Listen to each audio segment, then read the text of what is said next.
우선 이제 도입부의 아케이크 미소를 다루고 싶은데요. 우리가 책이나 방송이나 뭐 온갖 데서 유튜브 이런 데서도 우리나라 불상이 석굴암 뭐 마애불 뭐 이런 그 불상들이 그 고대 그리스의 그 아케이크 미소를 가지고 왔다 뭐 이런 내용들을 흔히 볼 수 있어요, 그죠? 그런데 왜 그렇게 사람들이 믿게 됐냐면 이게 이제 잘못된 건데요. 이 책에 이렇게 나와 있어요. 책에 그리스하고 우리가 이제 너무 멀리 떨어져 있는 나라인데 우리가 그리스에 빚진 게 있다. 우리가 모르는 사이에 우리 바로 옆에 있는 그리스적 요소가 바로 불상이다. 그래서 석굴암 그 본존불 있잖아요. 석굴암 부처님이 그리스 아폴론 신의 모습과 닮았는데요. 그러면 그리스 아폴론 신이 어떻게 석굴암까지 오게 됐느냐?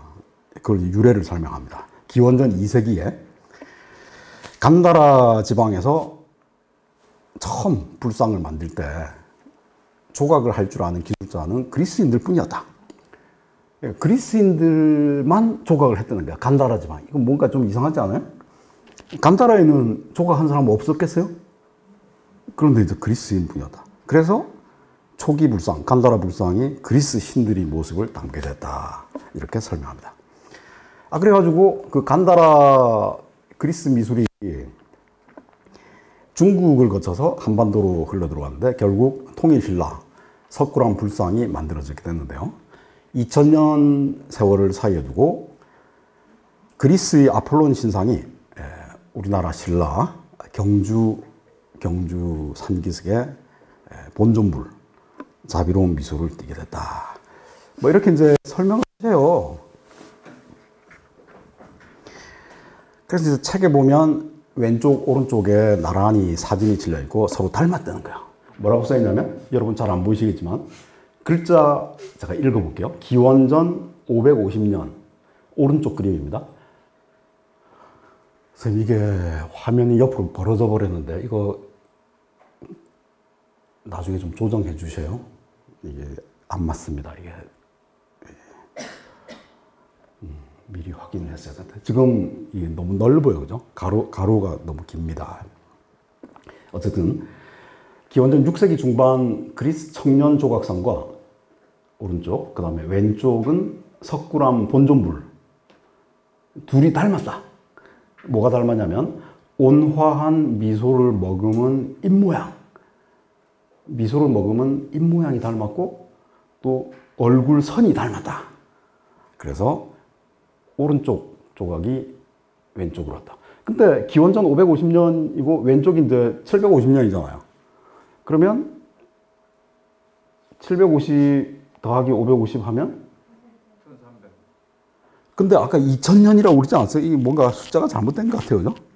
어쨌든 이 책을 쓰신 분이 우리나라 이제 그리스 협회 회장이시고 한국 그리스 연구소 소장이신, 그러니까 그리스 통이에요. 유재원 교수인데요.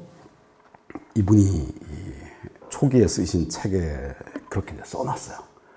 그 바람에 우리나라의 잘못된 상식이 이제 굳어져 버린 거예요. 여기에는 5가지 오류가 있는데요. 우선 시대가 너무 벌어져 있다. 언급된 지역이 너무 띄엄띄엄하다. 교류사를 입증을 못하고 있다. 연결고리로 작동할 조형 비교가 없다. 그 다음에 종교 도상의 특징이 보수성입니다. 이 보수성을 무시하고 있다. 또 기원전 2세기 간다라 종교 미술을 말하면서 기원전 6세기의 작품을 언급하고 있다. 이 오른쪽 그림이 기원전 6세기란 말이에요. 근데 왜 말하기로는 기원전 2세기를 얘기해놓고 6세기 그림을 갖다 놓은 거예요, 그죠? 그걸 또 기원 후 8세기 석굴암과 비교를 하고 있는데 작품을 닮았다고 얘기를 하려면 적어도 얼굴의 부분과 전체, 뼈와 피부의 상관성, 그래픽적인 요소, 어떤 주름살이라든지 이런 거, 대상 모델의 나이와 성별, 사이즈, 주문 환경, 전시 컨텍스트 등 이런 걸 이제 다 감안해서 비교를 해야 되는 거예요. 그런 거 없이 비스듬한 사진을 이제 2장 해놨는데 이 오른쪽 그림이 조금 전에 봤던 바로 같은 작품이에요. 볼로만드라쿠로스인데요. 아테네 뉴 아크로폴리스 고고 박물관 지금 서 있습니다. 자, 아까 이제 비스듬하게 봤을 때는 온화한 미소. 오른쪽이 온화합니까? 얼굴선이 닮았다 라고 하는데 얼굴선 닮았어요? 근데 이게 사진이 옆으로 벌어져 있는데 이걸 이제 좀 비율을 바로 잡으면 이 사람은 이제 뾰족한 사람이에요. 아주 뾰족한 사람입니다. 콧등을 한번 보세요. 눈썹을 보시고요. 그 다음에 돌출된 안구, 그 다음에 광대뼈, 그 다음에 턱뼈의 돌출부. 자, 이런 것들을 비교해 보면 도저히 닮았다고 볼 수가 없죠. 그죠? 그런데 고르고 골라서 가장 닮았다고 생각한 거를 가둬 놓은 게 바로 이겁니다. 같은 각도 닮았나요? 닮았나요? 안 닮은 것 같아요. 이게 닮지 않았어요? 그래서 방가사유상이라든지 석굴암 본존불 마의 삼존불 미소는 고대 그리스의 아케이크 스마일과 닮았다. 이런 식으로 이제 경향신문에 써놨어요. 최초의 불상은 그리스 조각처럼 서구인의 얼굴을 보여준다. 이게 서구인의 얼굴이에요. 헤어스타일과 의상도 그리스식이다. 네. 1000년 이상 인도, 중국, 한국, 일본 불상에 등장하는 부처의 미소에 아케이크 스마일이 스며든 건 아닐까. 불상의 은은한 미소는 어디서 왔나. 아케이크 그리스 조각상, 이 간다라 불상의 상징으로 자리했다. 맨날 이제 이런 얘기를 쓰고 있는 거예요. 그리스 조각은 미숙한 솜씨를 미소로 커버하기 위한 초기의 아케이크 스마일. 이것도 말이 안 되는 얘기고요. 차츰 자연스러운 동색을 구축한 중기 고전 양식이 되고 이에 엄숙 사색 표정으로 그리스 전형이 됐다. 엄숙 양식은 고전 양식 이전입니다. 이후가 아니고요. 앞뒤가 안 맞는 얘기고요. 그 다음에 말기 헬레니즘 양식이 굽타 왕족의 불상에 영향을 주고 석굴암 본존불도 여기서 나왔다. 말기 헬레니즘. 헬레니즘이 알렉산더 대왕서부터 악티움 해전까지잖아요. 알렉산더가 356, 323, 악티움 기원전 31년. 말기 헬레니즘 양식이 석굴암에 영향을 줬다. 왼쪽이 말기 헬레니즘입니다. 이게 영향을 줬다는 거예요. 그래서 이제 KBS에서 전화가 왔어요. PD가. 아케이크 스마일과 이 불상 좀. 그래서, 그거 다 뻥이에요.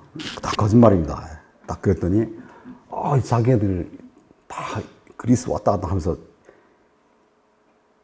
프로그램 다 완성을 했다는 거예요. 완성하고 맨 마지막에 이제 저만 인터뷰를 하면 된다고. 그래서 제가, 안 되고요. 하지 마세요. 방영. 그런데 결국 방영을 하고 제 인터뷰를 뺐더라고요. 아케이크하고 불상 상관없습니다. 상관없어요. 유재홍 교수님은 왜 이런 이상한 주장을 했을까? 그분이 이제 언어학자예요. 이것저것 공부를 많이 하셨지만 미술사는 특히 고고학은 공부를 안 하셨어요. 이건 말이 안 된다고 봅니다. 왼쪽은 기원전 2세기예요. 기원전 2세기인데 왔다. 우리가 고대 그리스 조각을 보면 건조하고 무표정해 보인다. 네, 그렇게 많이 얘기합니다. 곰브리치 미술사 책에 보면 오늘날 미술관에 소장된 대부분 조각품들은 그리스 조각품들은 그 당시에 고대 여행자나 기념품 수집가들을 위해서 또는 정원이나 대중 목욕탕, 정원이라는 것은 이제 전원 건축이죠, 그죠? 빌라 건축. 기원전 2세기 중반서부터 빌라 건축이 유행했었습니다.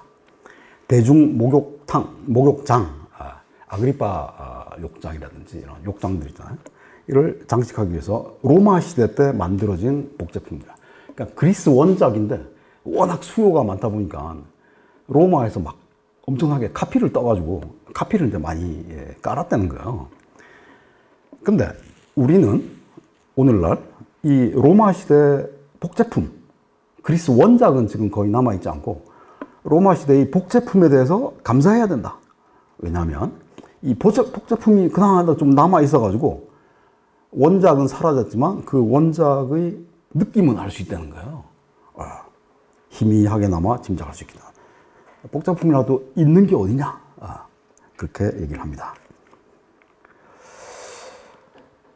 그러나 우리가 상상력을 동원하지 않으면 이 보잘것없는 모습들은 오히려 역효과를 낼 수 있다. 역효과가 뭐냐면 그리스 조각이라는 게 생기가 없고 차갑고 무미건조하고 그리스 조각상들은 창백한 얼굴과 무표정한 표정을 하고 있다. 이런 식의 선입견을 갖게 된다는 거예요. 근데 이런 선입견이 로마 시대 복제품 때문에 생겨난 것이다. 그래서 맨 윗줄에 보면 우리는 그렇기 때문에 이 복제품을 보면서 상상력을 동원해가지고 원작이 어땠을까라는 거를 떠올려야 된다. 그러니까 우리가 팔림세스트라는 거 있잖아요. 요한의 복음서를 불에다 쬐었더니 그 밑에서 막 글자가 올라옵니다. 보니까 에우리피데스가 그 밑에 숨어 있어요. 실제로 에우리피데스의 70% 이상, 여류 시인 사포의 90% 이상이 그런 팔림세스트로 얻어진 거예요. 그러니까 레몬즙으로 글씨 쓰면 이렇게 뜨는 거 있잖아요. 우리가 복제품을 보면서 복제품 뒤에 숨어 있는 어떤 원작을 상상을 해야 된다. 그렇게 얘기를 합니다. 근데 우리가 생각할 것은 곰브리지 주장과는 달리 이런 것들을 감안해야 돼요. 첫 번째, 복제도 아주 충실한 복제가 있겠죠, 그죠? 또 원작은 팔을 올리고 있었는데 복제를 하면서 팔을 접을 수도 있는 거 아니야. 자세를 이렇게 뒤틀 수도 있는 거 아니에요, 그죠? 창의적인 복제가 있단 말이야. 그 다음에 재료가 원작은 대리석이었는데 청동으로 만들 수도 있고 청동을 또 대리석 카피로 만들 수도 있고 재료도 달라질 수 있단 말이에요. 사이즈도 더 키울 수도 있고 죽일 수도 있어요. 그래서 우리가 파리 오르세 박물관에 가면 거기에 이렇게 푸른 조각들이 많잖아요. 청동처럼 보이는 톡톡 쳐보면 툭툭 소리가 납니다. 땡땡 소리가 안 나고 툭툭 소리가 나요. 그게 초록색 페인트를 칠한 석고 덩어리입니다. 그래서 옛날에는 아카데미 전시를 할 때 석고를 전시를 했어요. 석고에다가 칠해가지고 전시를 했어요. 그러면 이 주문자가 와가지고 이거 마음에 든다. 사자 특히 마음에 드는데 사자 2마리 사이즈 좀 키워가지고 하얀 대리석으로 만들어 주시오. 아니면 청동으로 만들어 주시오. 이런 식으로 이제 주문을 하면 그때 가서 이제 제작을 시작했단 말이야. 그래서 지금 오르세 박물관에 있는 것들은 대부분 특히 1층에 있는 것들은 전부 다 이제 그 석고 덩어리예요. 한번 원래 치면 안 되는데 이렇게. 그 다음에 로마 시대 때 많은 카피들이 카피가 무슨 뜻이냐면 카피라는 것은 다른 시대, 다른 작가, 다른 공방, 다른 재료가 카피입니다. 그러니까 그리스 원작을 로마 시대 때 다른 시대, 다른 작가, 다른 공방, 다른 재료로 한 게 카피예요. 레플리카는 뭐냐? 고고학에서는 이제 이 둘을 구분을 하는데요. 그거는 제가 이제 원작자인데 하나 비너스를 만들었단 말이야. 그런데 이거 우리 친구 집에서 봤는데 너무 멋있어. 나도 2개만 만들어줘. 같은 작가, 같은 공방, 같은 재료, 같은 사이즈로 만드는 게 레플리카. 자, 그런데 로마 시대의 그리스 원작을 복제했던 그 복제 조각가들이 누굽니까 도대체? 물론 로마인들도 있었겠죠. 그렇지만 대부분은 그리스 사람들이었어요. 그리스가 문미우스 장군이 기원전 159년 코린토스 함락 마지막으로 그리스 전역을 아카이아라는 이름의 속주로 만들어 버렸습니다. 로마의 속주가 됐어요. 그러고 나서 그 당시에 유명한 그리스 도시들의 조각 공방을 통으로 옮겨옵니다. 왜냐하면 그리스는 다 망해가지고 돈도 없어요. 작품을 살 사람도 없습니다. 그런데 로마에는 돈이 흘러 넘친단 말이야. 주문자도 많아요. 그래서 그 조각가들을 식구들 다 데리고 끌고 와가지고 로마에서 작업을 하게 했습니다. 그러니까 이 복제 조각가들이 대부분 그리스 원작을 생산했던 그 사람들이란 말이야. 그 다음에 복제 조각 이나 원작이나 전부 칼라를 칠했었는데, 채색을 했었는데 지금은 이제 거의 다 지워지고 없는 거죠. 그죠? 그래서 곰브리츠가 그리스 조각, 고대 조각들이 다 창백하고 무표정하고 뭐 차가워 보이고 색깔이 다 벗겨져서 그런 겁니다. 색깔이. 그리고 원작은 아름다웠는데 로마 시대 때 카피가 질이 떨어진다. 이런 식의 주장 역시 잘못된 거예요.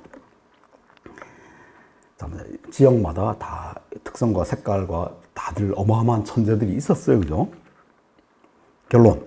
복제 조각이 원작보다 창백하고 차갑고 무표정하고 생명력이 떨어진다는 것은 편견이다. 심지어 원작보다 복제 조각이 더 나을 수도 있습니다. 이것도 잘못된 거예요. 질적 수준이 복제가 반드시 떨어지면 모조품들은 생기가 없고 차갑고 무미건조하고 모조품입니다. 미술책에 나오는 유명한 작품이죠. 올림피아 박물관의 헤르메스와 아기. 모조품이에요. 많은 책에서 원작이라고 주장을 하고 있지만 모조품이라는 사실이 확인되었습니다. 어떻게 확인했느냐? 이게 올림피아 헤라 신전 안에서 나왔어요.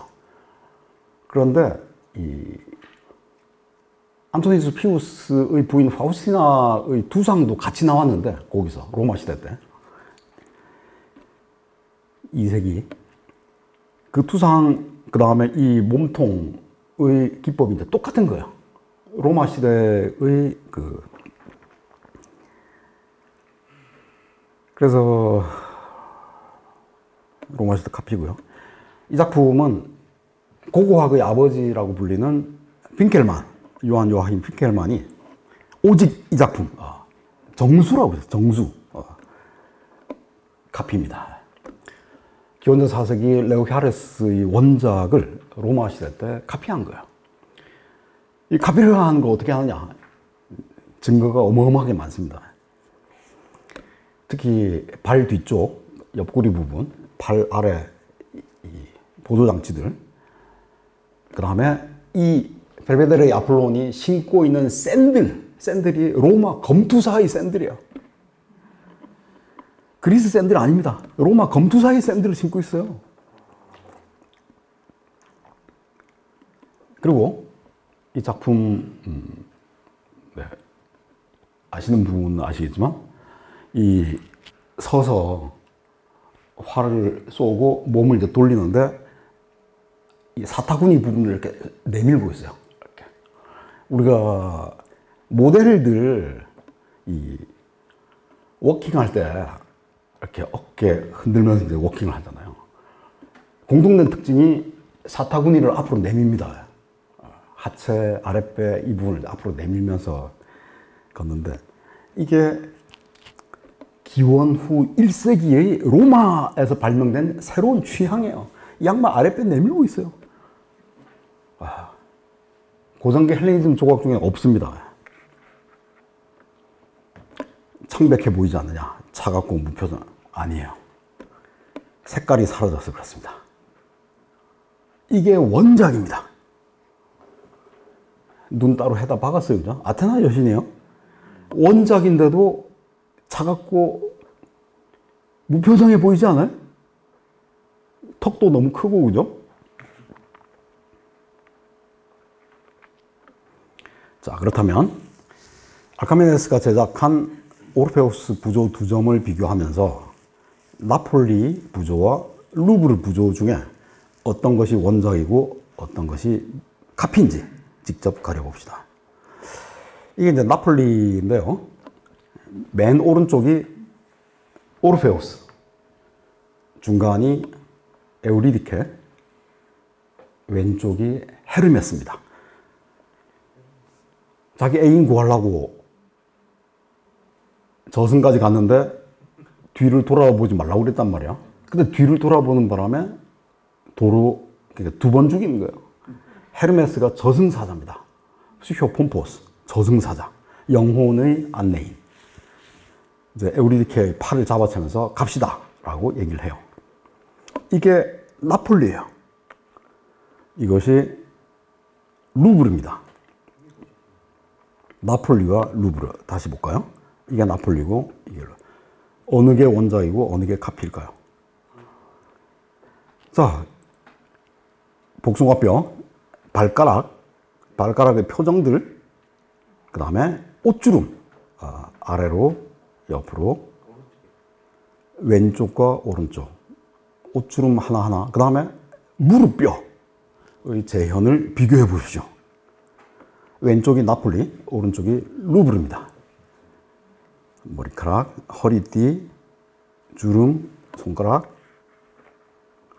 자, 에우리디케. 왼쪽이 나폴리, 오른쪽이 루브르.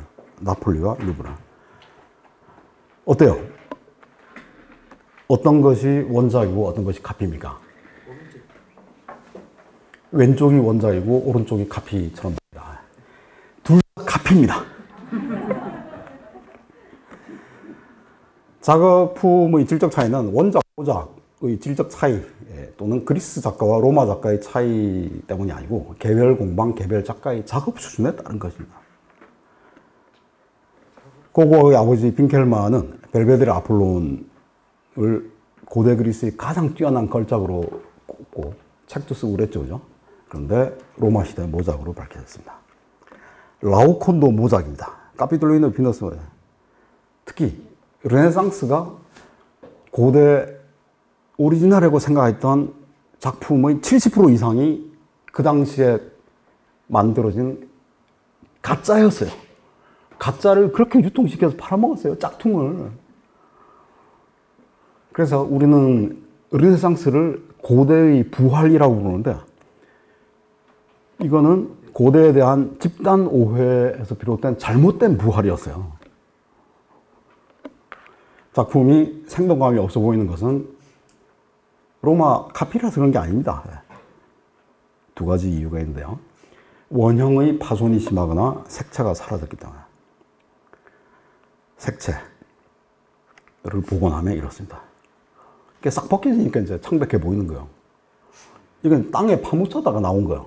그래서 색채가 일부 보존되어 있습니다. 원래는 더 생생했겠죠, 그죠? 남아있습니다. 흙 속에 파묻혀 있어서 남아있어요. 고대 그리스의 청동과 대리석 원작은 지금 거의 없습니다. 그렇지만 테라코타 소조의 채색을 통해서 상상을 할 수 있습니다. 채색을 했었어요. 이렇게 큰 조각, 작은 조각, 대리석 조각 할 것 없이 다 채색을 했습니다. 청동도 채색을 했어요. 대부분 타나그라 쪽에서 나온 작품들입니다.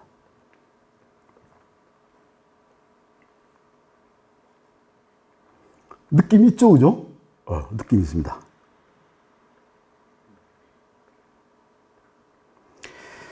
그러면 오늘의 주제 밀로의 비너스와 라오콘인데요. 라오콘부터 다루겠습니다. 라오콘.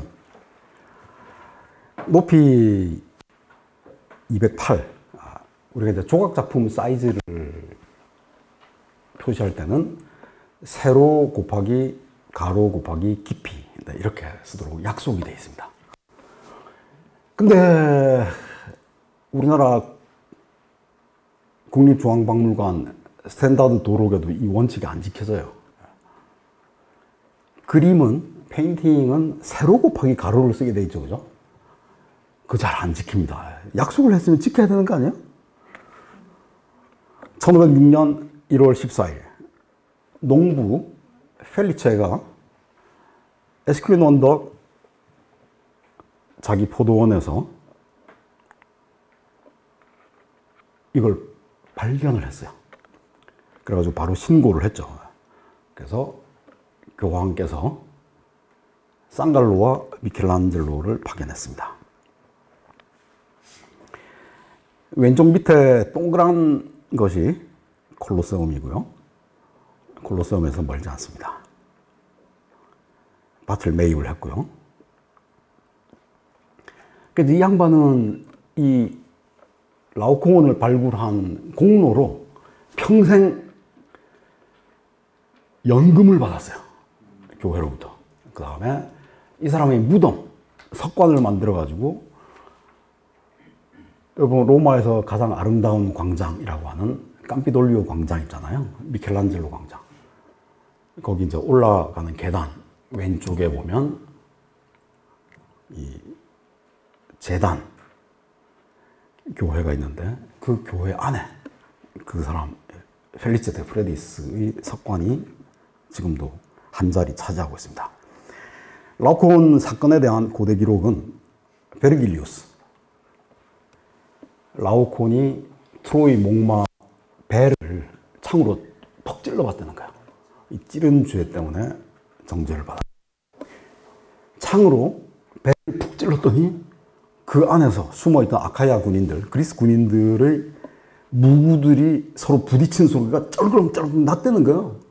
그런데 승리에 취한 트로이인들의 귀에는 아무것도 들리지 않았다. 소포클레스는 라오코온이 왜 벌을 받았냐? 사제로서 장가를 가면 안 되는데 장가를 가서 애를 둘이나 낳았다. 이게 현재 남아있는 가장 오래된 기원전 7세기 초의 미코노스 암포라 목 부분인데요. 트로이 목마를 다루고 있고요. 요겁니다. 여기서 이 윗부분 있잖아요. 윗부분이 요 그림입니다. 자, 소포클레스는 뱀 두 마리가 왔는데 그 뱀이 칼리트나이 섬에서 왔고 뱀 이름은 포르케스와 하리보에아였다라고 하고요. 어쨌든 이제 이런저런 이제 기록들이 남아 있습니다.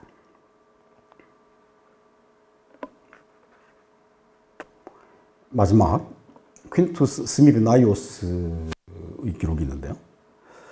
이 스미르나이오스가 누구냐면 여러분 아킬레우스와 펜테실레아 사건 아시나요? 둘이서 이제 막 사랑에 빠지고 죽고 죽이고 하잖아요. 원래 호메로스 일리아스는 헥토르의 죽음, 장례, 그 다음에 뼈를 추려가지고 항아리에 넣는 걸로 끝납니다. 아킬레우스와 펜테실레아의 사랑 이야기, 뭐 파리스가 화살을 쏘아서 아킬레우스 뒤꿈치 없어요. 호메로스에는 안 나옵니다. 그런데 너무 이제 아쉽게 끝났다. 그래가지고 후대 작가들이 자꾸 이제 뒤에 스토리를 만들어서 붙이는 거예요. 무수한 작가들이 붙였는데 그 중에 가장 재미있고 방대하게 붙인 사람이 스미르나이오스입니다. 양반차에 그 얘기가 다 나오는 거예요. 율리우스 2세 교황께서는 조각가 줄리아노 상갈로와 미켈란젤로를 라오코온 나왔대 바로 파견했답니다. 자, 근데 줄리아노 상갈로의 아들이었던 프란체스코 다 상갈로가 원래는 야 줄리아노 상글로 너 얼른 가봐 그랬더니 미켈란젤로가 성아 저도 갈래요. 동행을 원했고 그 다음에 아들내미 프란체스코도 아빠 저도 같이 가요 해가지고 3명이 갔다는 거야. 대리석을 보고 아빠가 그러니까 줄리아노 상갈로가 이거 라오콘이잖아. 그때까지 라오콘은 이 세상에 없었어요. 근데 땅에서 대리석 덩어리가 나오는데 바로 그 주제를 알아봤다는 거야. 플리니우스 박물지에 나오는 34권에 나오는 라오콘이네? 하고 알아봤다는 거야. 상갈로는 라오콘을 어떻게 알아봤을까? 이미 그 당시 문헌에 박물지들이 광범위하게 인용이 됐었습니다. 그래서 전체는 아니더라도 부분 중요한 대목들은 이미 상식이 되었던 것 같아요.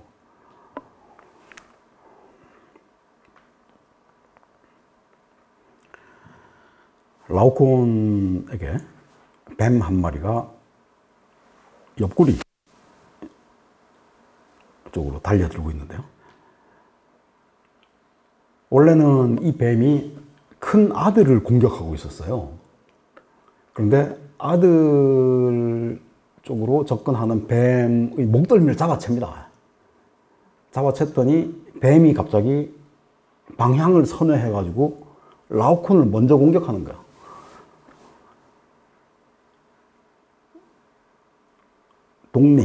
독리가 이제 위에 있죠, 그죠? 위에. 위쪽에 박힌 독리. 그 다음에 작은 아들의 옆구리를 또 깨무는 뱀이 한 마리 더 있습니다. 이미 물었어요. 작은 아들은 물렸고요. 작은 아들이 발. 작은 아들 이름은 팀브레우스. 큰아들 안티판테스는 아빠 덕분에 첫 번째 공격은 피했습니다. 그렇지만 결국 죽게 되죠, 그죠? 라오콘의 뒷면 그리고 정면입니다. 피렌체 메디치 채플이 있는데 메디치 채플 지하에 비밀 공간이 있어요. 이게 1975년에야 발굴이 됐습니다. 그런데 75년에 그 공간을 발견을 하고 들어가 봤더니 거기에 라오콘의 얼굴이 그려져 있는 거예요. 1530년에 미켈란젤로가 그 정쟁의 와중에 2달 동안 숨어 있었다는 기록은 있는데 산로렌조 메디치 채플 지하에 숨어 있었다라는 문헌 기록은 갖고 있어요. 콘디비 기록이 있어요. 그런데 75년에야 그걸 발굴한 거야. 찾아낸 겁니다. 그리고 바로 거기에 미켈란젤로의 필체로 컴컴한데 이제 등잔불, 올리브 등잔 하나 있었겠죠, 그죠? 거기서 이제 요강 갖다 놓고 물 먹고 하면서 이제 2달 동안 숨어 있었을 텐데 거기서 이게 모델이 있습니까? 뭐가 있습니까? 라오콘을 기억에 의존해서 그린 거야. 라오콘이 언제 발굴이 됐죠? 1506년이란 말이야. 1530년에 여기 숨어 있었거든요. 24년 전에 봤던 어떤 조각상의 얼굴을 기억으로만 복원해서 그린 거야. 그러니까 우리가 어제 점심 뭐 먹었지? 잘 기억이 안 나잖아요. 재활용 분리수거하러 702호 아줌마 만나는데 아줌마 얼굴이 잘 기억이 안 나요. 여러 번 보긴 했는데. 그거를 또 벽에다 그려봐라 하면 기억이 나. 24년 후에 이걸 이제 머릿속 기억으로만 재현을 한 거예요. 똑똑한 사람인 것 같아요. 그죠? 이게 다 메디치 채플 지하에서 발견된 줄리아노 데 메디치도 있고요. 다 있네요. 그죠? 전부 이제 라오콘 모티프입니다. 라오콘 발굴 이후에 미술의 역사가 달라져 버렸어요. 라오콘이 발굴되지 않았더라면 바로크는 탄생할 수 없었을 것이다. 이렇게 말하는 사람도 있습니다. 루벤스도 뺏겼고요. 큰아들, 작은아들. 이 작은아들 좀 보세요. 왼쪽에. 이 루벤스가 그대로 뺏겼단 말이에요. 이걸 뺏기더니 이런 식으로 써먹어요. 이 작은아들 아니야? 왼쪽에 작은아들 가니메데스로 써먹습니다. 이렇게 저렇게 많이 써먹어요. 티ziano도 써먹고 뭐 부활 장면에서 써먹고 많이 써먹었어요. 그죠? 라오콘의 오른팔 복원 문제. 라오콘이 이전 사진을 보면 오른팔을 다 이렇게 뻗고 있어요. 뱀을 쥐고 이렇게 뻗고 있습니다. 이 뻗는 게 맞느냐, 접는 게 맞느냐, 이걸 가지고 이제 토론을 했는데요. 뻗어야 된다. 그래가지고 이런 식으로 뻗었어요.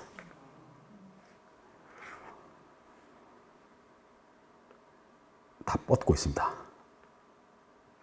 그런데 1906년에 루트비 폴락이 접힌 팔을 발견을 했어요. 팔은 발견을 했는데 이게 라오콘 팔인 거라고는 생각을 못하고 연결을 못한 거예요. 그냥 창고에 넣어놨어요. 그러다가 50년 후에 혹시 이거 한번 맞춰볼까? 하고 딱 맞춰봤더니 딱 맞더라는 거야. 심지어는 쇠심을 박았던 구멍까지 완벽하게 일치를 합니다. 그래서 접었다. 핀 거 이거 가짜다. 이 잘못 복원된 거다. 이게 오리지널이다. 이거를 미켈란젤로밖에 몰랐다는 거야. 근데 다수 의견에 밀려서 이렇게 복원이 됐던 거죠. 미켈란젤로 뭔가 천재적인 것 같아요. 그죠? 라오콘에 대한 플리니우스의 기록은 이렇습니다. 서기 1세기예요. 티투스 황제의 친구였습니다. 플리니우스가. 이 사람이 박물지 37권을 썼는데 제 34권에 이 얘기가 나와요. 36권에 나옵니다.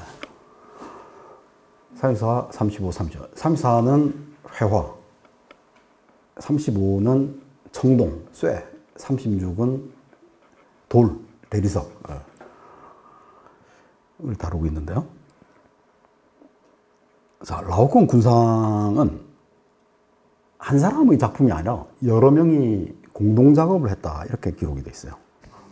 이 작품은 모든 그림, 회화 작품과 조각 작품들 가운데 가장 뛰어나다. 한 덩어리의 대리석을 재료로 사용해서 라오콘과 두 아들, 두 마리 이 놀라운 형상을 재현하는데 로도스, 그리스 로도스 출신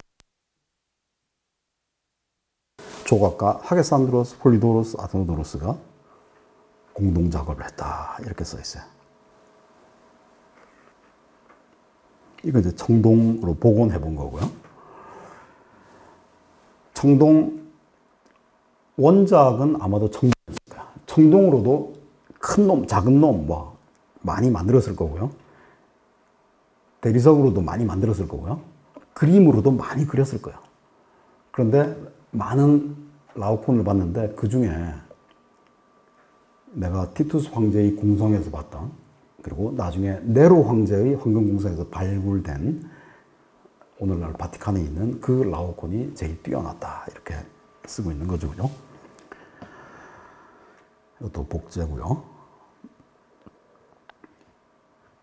자, 이것은 폼페이 벽화에 등장하는 라오콘입니다. 또 폼페이고요. 라오콘 주제들이 다루어졌습니다. 자, 이 라오콘 아직 팔이 복원되기 전인데요. 이 라오콘이 발굴된 다음에 이게 이제 체제 리빠의 도상사전이에요. 도상사전인데 여기에 돌로레라는 제목으로 라오콘이 소개가 됩니다. 라오콘이 고통의 알레고리가 돼버린 거예요.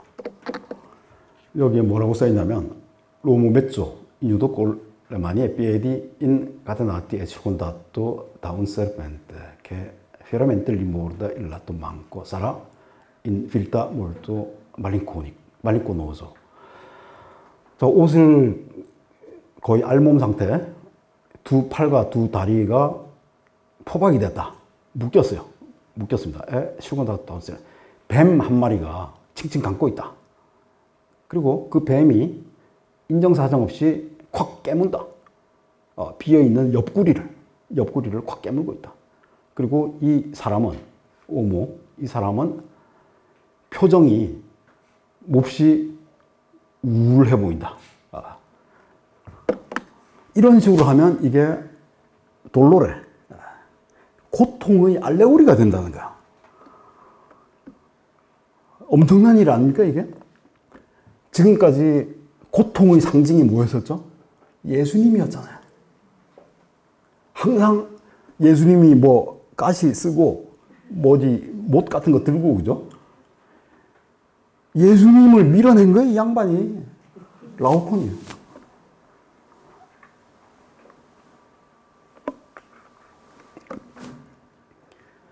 이게 그 유명한 라오콘 논쟁입니다.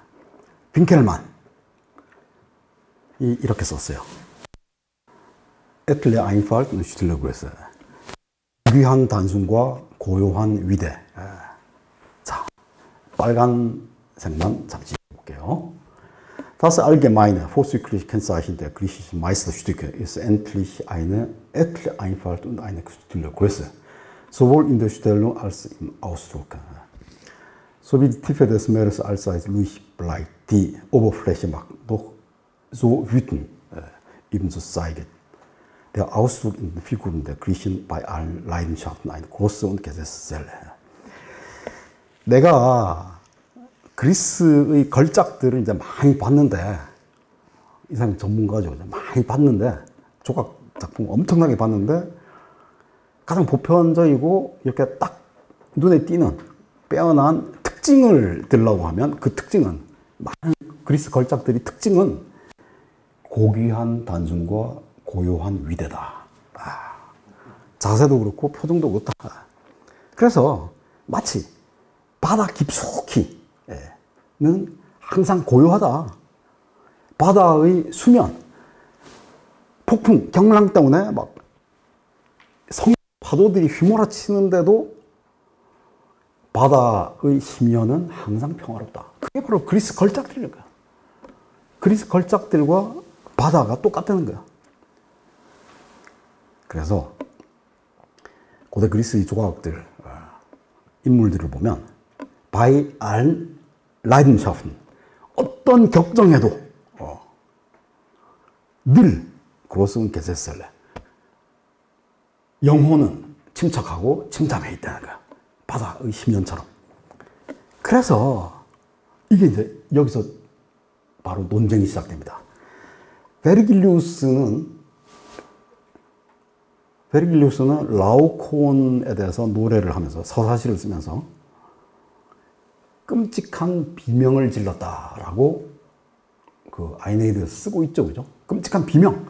라오콘이 막 뱀한테 물리면서 나 죽네 하면서 막 소리를 질렀다는 거예요. 아니다. 베르길리우스는 비명을 질렀다고 말하지만 빈켈만은 아니라고 본다. 입 모양을 봐라. 입 벌린 모양을 봐라. 이거 비명이라고 보다는 겁에 질린, 그리고 짓눌린 탄식이다. 그러니까 자기가 모시는 신으로부터 저주를 받아서 두 아들과 같이 죽어야 되잖아. 지금 죽습니다. 하고 이제 탄식을 뱉는다는 거야. 나 죽네가 아니고, 조용한 탄식을. 바다의 심연은 항상 고요하다는 거야. 이게 바로 고귀한 단순과 고요한 위대라는 걸작들의 특징이다. 이런 식으로 이제 써놨어요. 그래서 빈켈만은 이렇게 말합니다. 내가 그리스 걸작들을 많이 봤는데 보편적 공동점은 고귀한 단순한 고요한 위대다. 바다가 거칠어도 심해, 바다 밑바닥은 고요한 것처럼 어떤 삶의 경랑소에서도 그리스인들의 영혼은 평온하고 잠잠하다. 베르길리우스는 라오콘이 비명을 질렀다고 시에서 썼다. 나는 신음이라고 본다. 라오콘이 육체적 고통과 분노를 비명을 통해서 표현했다고 보는 것은 잘못됐다. 베르길리우스 틀렸다. 그보다는 억눌린 신음으로 봐야 된다. 입 모양을 봐도 비명이 아니라 신음이다. 라고 말합니다. 왼쪽이 베르길리우스, 오른쪽이 빈켈만입니다. 베르길리우스는 뱀에게 물리는 순간 라오콘의 입에서 하늘을 찌르는 비명소리가 터져나왔다. 그런데 빈켈만, 그리고 빈켈만을 인용한 요한 에프라임 레싱이 쓴 그 책, 라오콘 또는 시와 회화의 경계, 비명 안 질렀다. 신음이다. 내면의 고통을 표현하는 신음, 탄식이다. 라오콘 입 봐라. 입도 크게 안 벌려. 이게 뭐 비명이냐. 라고 얘기를 합니다. 그런데 진중권 선생의 미학 오디세이입니다.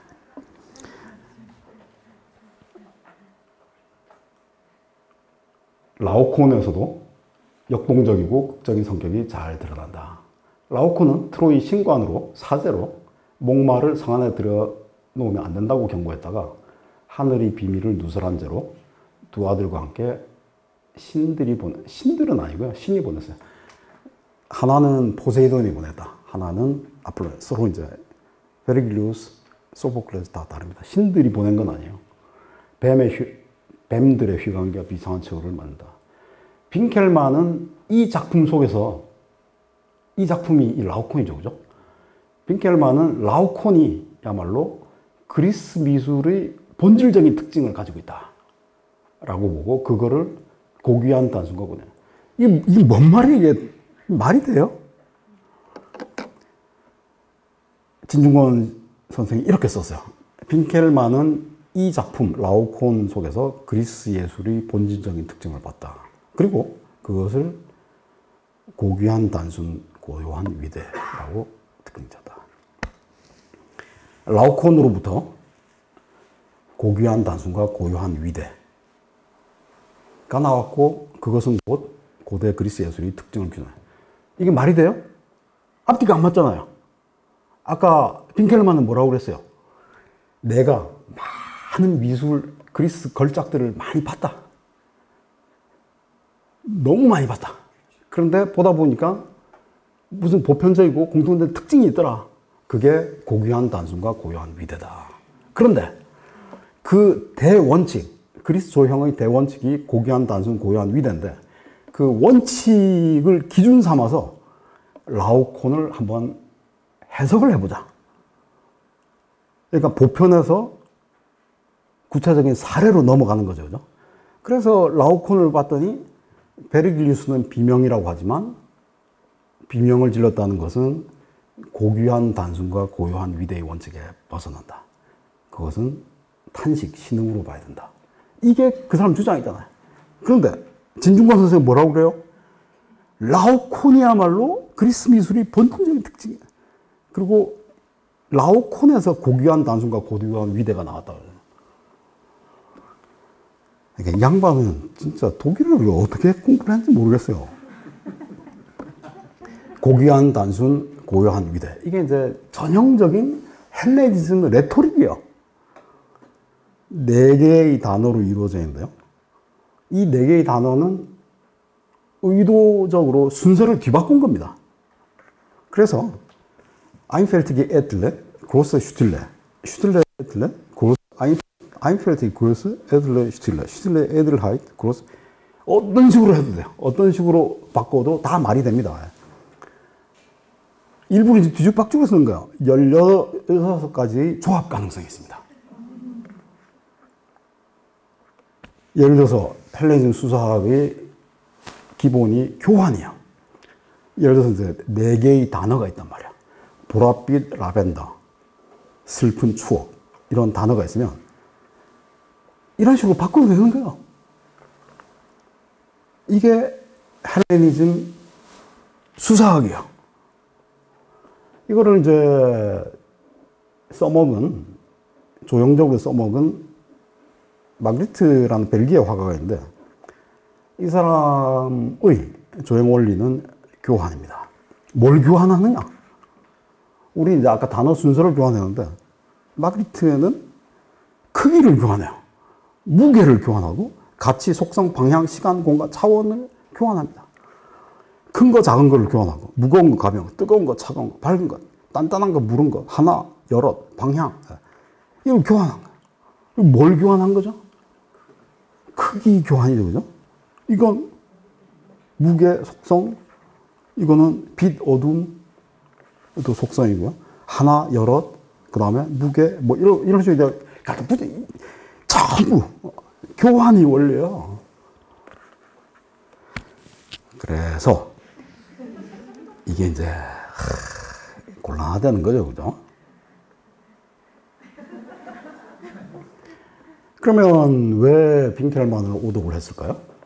여기서 보면 Das Kennzeichen griechischen Meisterstücke, 걸작들을, 고대 그리스 걸작들을 많이 봤더니 이런 특징이 있더라.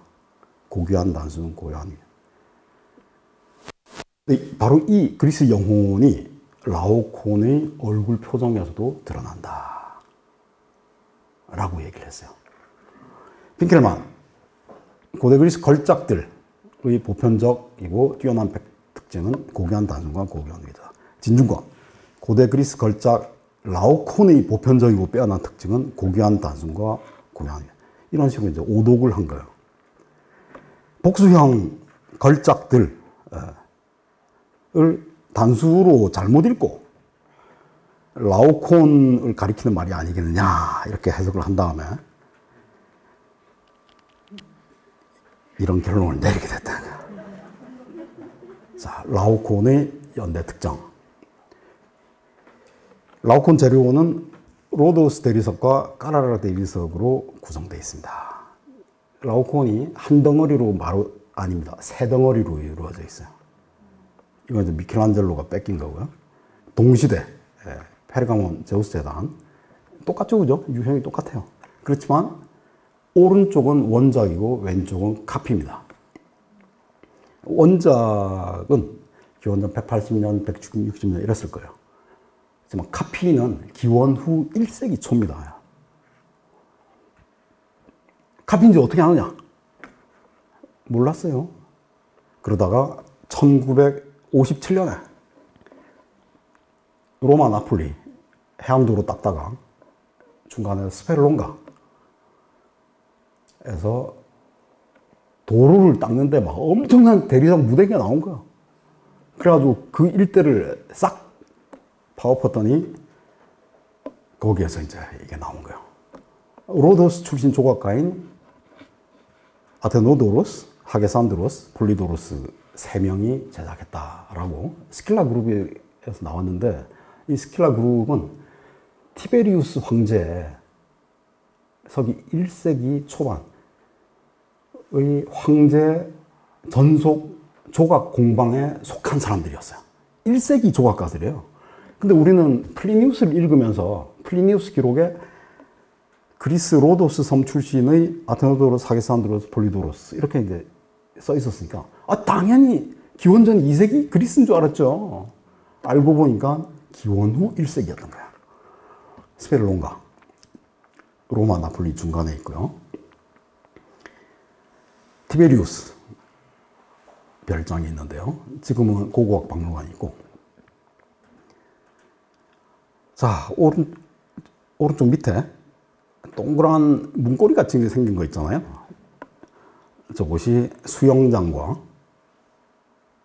해상연회장입니다. 여기서 보면 바로 이제 이 부분인데요. 열쇠고리처럼 생긴 게. 여기 해상연회장이고요. 수영장 한복판에 인공섬을 띄워가지고 거기 스킬라 그룹이 있어요.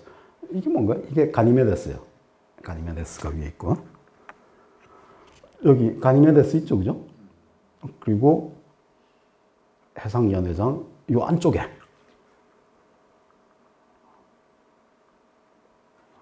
수영장 안에 스킬라 그룹이 서 있었습니다.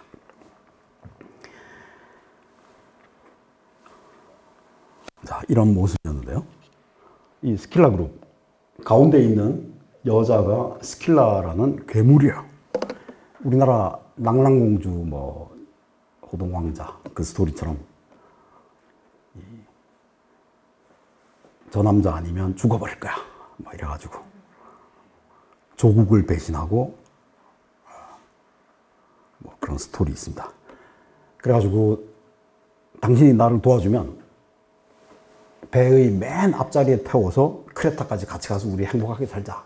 그렇게 이제 달콤한 말을 뱉던 그 남자가 공주님이 자기 나라 팔아먹었더니 약속대로 너를 배의 맨 앞자리에 자리를 주마 하더니 배 선수 있잖아요. 그 앞에다 삐끄러맨 거예요.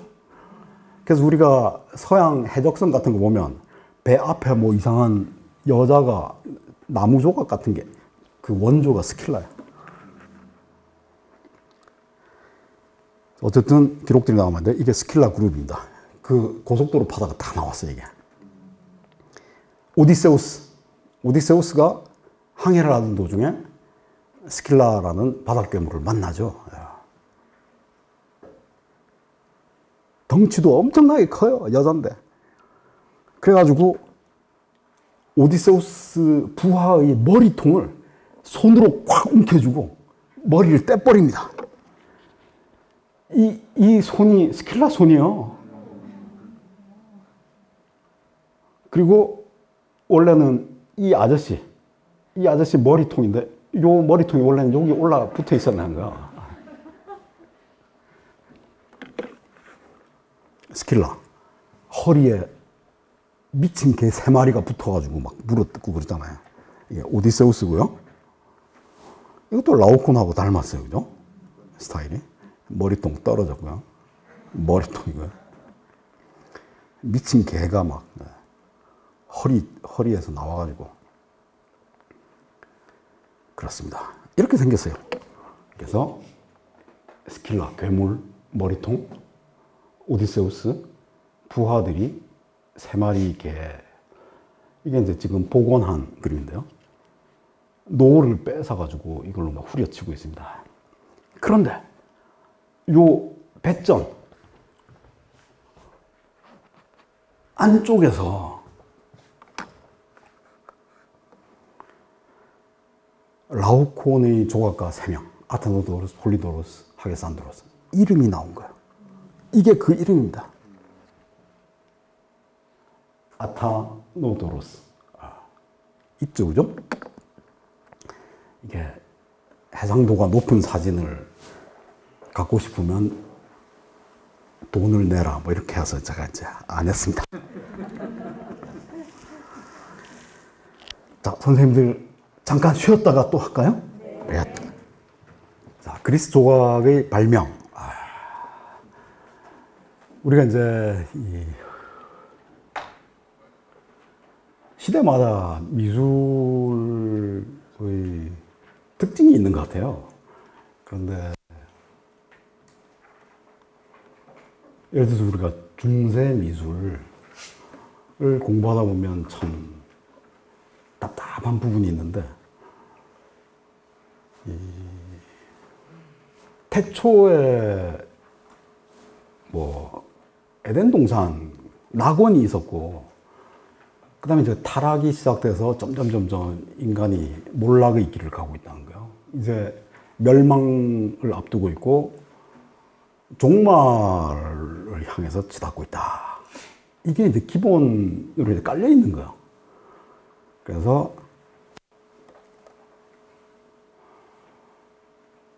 이제 납득이 안 되는 거야. 왜냐하면 우리가 이제 어렸을 때보다 지금이 훨씬 더 모든 것이 이제 개선되고 있고 나아지고 있고, 앞으로 우리 미래는 우리 후대들의 삶은 이제 더 나아질 거고 하는 어떤 그 진보의 사상을 가지고 있잖아요. 그런데 중세시대 때는 이제 거꾸로였어요. 우리는 점점 몰락과 파멸과 종말과 심판의 날로 가고 있다는 거야. 그리고 오래되면 오래될수록 더 좋은 시절, 황금 시절이 있었다는 거야. 미술도 이제 그 모양이에요. 그러니까 이게 납득이 잘 안 되고 차원과 피안의 문제도 그렇고. 그리스 조각을 한마디로 규정하자면 이것은 진보의 미술입니다. 그 이전에 어떤 미술도 진보를 방향으로 정하지 않았었어요. 완전한 것, 이상적인 것, 절대적인 것, 불변하는 가치, 영속적이고 단단한 것을 항상 추구해왔단 말이에요. 그래서 이집트 미술, 물론 이제 쪼개보면 다 색깔들이 다르긴 하지만 이집트 미술은 진보의 미술이 아닙니다. 색깔은 다 달라요. 그렇지만 그리스 미술은 어제보다 오늘이 낫고 오늘보다 내일이 점점 나아요. 물론 이제 그것이 어느 시기에 이제 국한되긴 합니다. 그렇지만 지금도 적어도 19세기까지는 그리스 미술이 사상이 지배해왔던 것 같아요. 그 출발점이 바로 조각에서 시작된 콘트라포스토인데요. 이게 바로 콘트라포스토입니다. 이게 그리스 조각이에요. 이집트 조각은 반듯하게 서 있었어요. 옆으로도 반듯하게 서 있고, 옆으로 서 있다가 오른발을 내밀면 이렇게 내미는 것이 아니라 등과 엉덩이는 붙어 있고 오른발만 길어져요. 그랬단 말이에요. 근데 이건 뭡니까? 약간 건들거리는 것 같기도 하고, 걸음을 막 떼는 것 같기도 하고, 조각이 숨을 쉬기 시작하는 거예요. 움직이기 시작했어요. 자, 이 한쪽 발의 체중을 더 많이 싣는, 우리가 이제 조각 작품을 읽을 때 발바닥부터 읽기 시작해요. 발바닥부터. 한쪽 발의 체중이 더 많이 실린 자세. 이것을 이제 콘트라포스토라고 하는데, 이게 그리스의 발명입니다. 그리고 이때서부터 미술이 진보의 물살을 타기 시작합니다. 폴리클레이토스의 작품인데요. 플리니우스가 폴리클레이토스의 작품을 도리포로스, 큰 창을 든 남자라고, 왼손에 큰 창을, 도리라는 큰 창을 들고 있다, 이런 사람이라는 거예요. 이를 두고 다른 예술가들이 이것이야말로 표준이다, 전범이다, 카논이다 라고 불렀고, 어떤 법칙인 것처럼 조금 전에 본 그 작품으로부터 예술의 기초를 끌었다. 작품 한 점을 가지고 예술 그 자체를 완성했다는 평판을 들은 것은 인간으로서 처음이다 라고 기록을 합니다. 그래서 폴리클레이토스의 콘트라포스토에 대한 고대 기록인데요. 플리니우스는 이렇게 말합니다. 인체 조각에서 한쪽 발에 체중을 몰아싣는 자세는 폴리클레이토스의 발명품이다.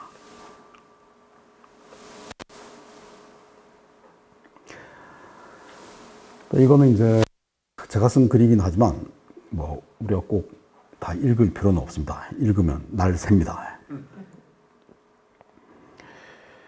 어쨌든 폴리클레이토스의 작품을 두고 로마 시대 때 바로는 네모나다라고 얘기를 했어요. 근데 우리가 아까 본 조각 작품이 네모나요? 네모나지를 않잖아요. 근데 네모나다, 호모 쿼드라투스 또는 쿼드라타, 네모나다라고 표현을 했어요. 네모난 작품이 아닌데 네모나다고 쓴 이유가 뭘까에 대해서 우리가 오랫동안 궁금했는데, 실비오 페리라는 고고학자가 이 문제를 해결했습니다. 번역이 잘못됐다는 거예요. 네모나다는 쿼드라타. 그것은 그리스 테트라고노스를 옮긴 말인데요. 테트라고노스 역시 네모나다는 뜻이에요. 그런데 테트라고노스와 동의어로 쓰이는 단어 테트라콜로스라는 단어를 라틴어로 번역할 때 조응어가 없기 때문에 어쩔 수 없이 말을 새로 만들 수는 없고요. 그죠?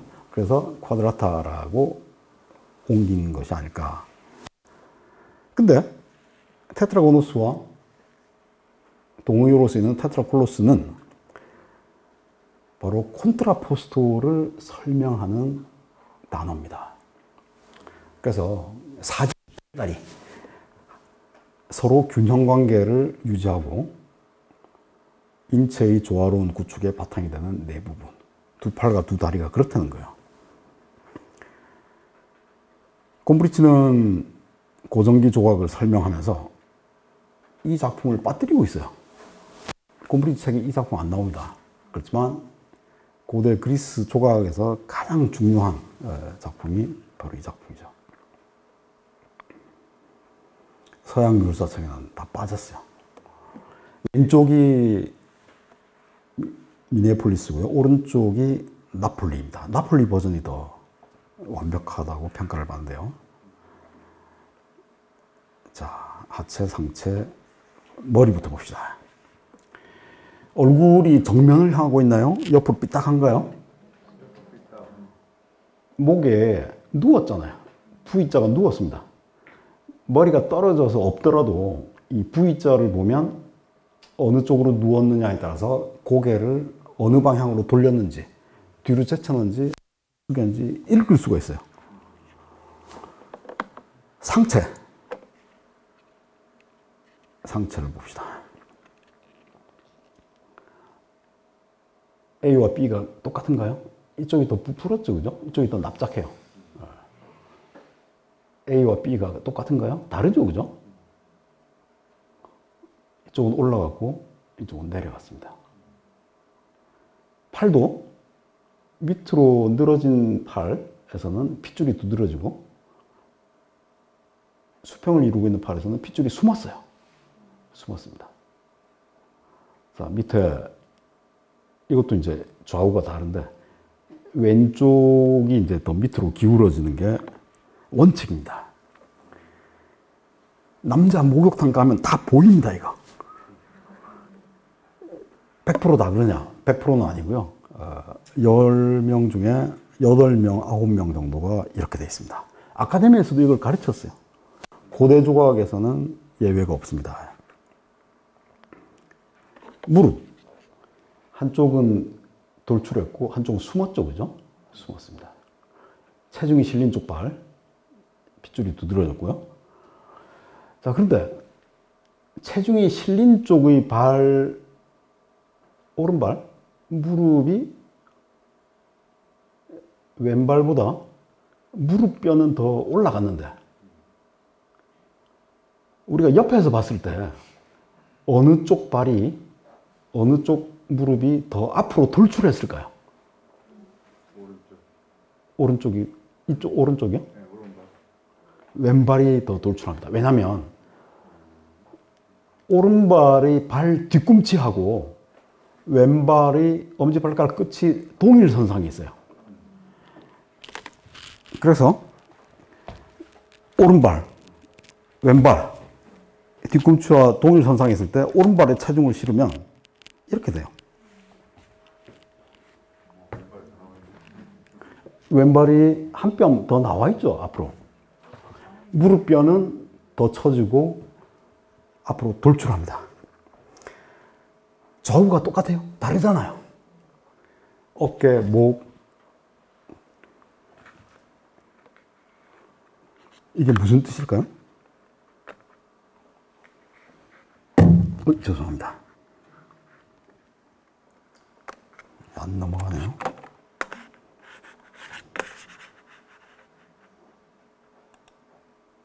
자, 나폴리 버전이고요. 큰 창을 든 남자. 큰 창을 들고 있고, 왼쪽 무릎. 체중이 실리지 않은 왼쪽 무릎이 더 돌출해 있죠. 이건 지나가겠습니다. 이건 이제 헬레니즘 리시포스 조각인데요. 몸통에 비해서 머리 크기가 아까보다 살짝 줄어든 것 같잖아요. 네, 이게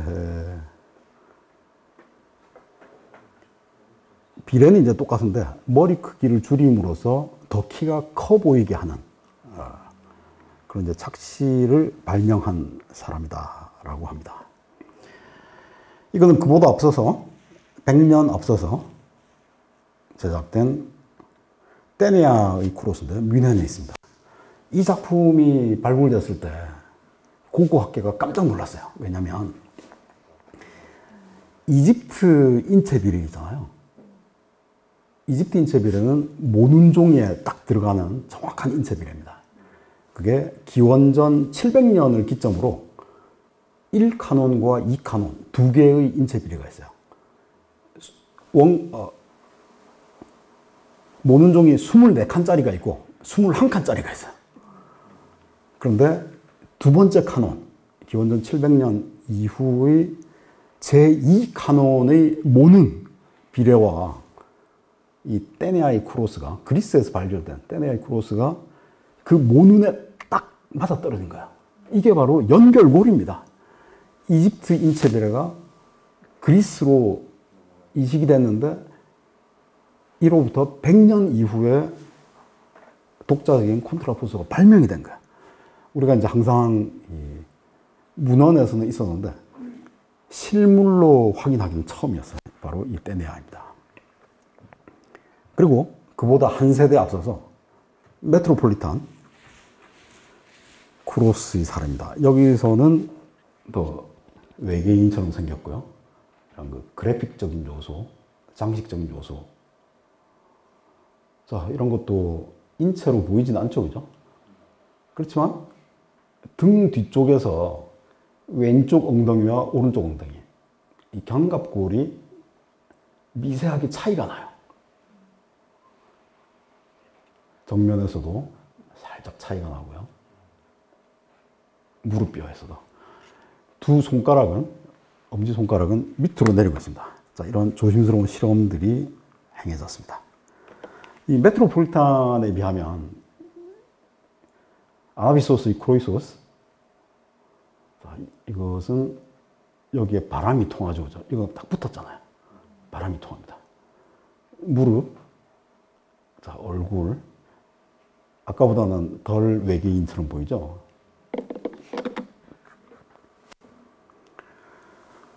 이런 식의 변화가 이루어지는데 고전기, 기원전 50년경에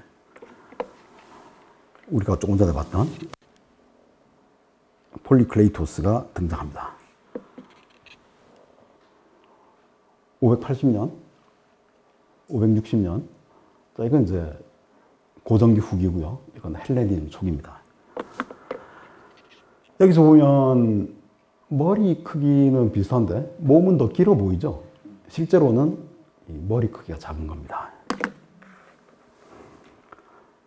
8등신과 7등신의 차이라고 볼 수 있는데요. 앞쪽과 등쪽. 앞에서 봤던 이 상하좌우 4개의 부위가 각각 균형을 이룬다 라고 하는 콘트라포스의 이념이 등자 그대로 나타납니다.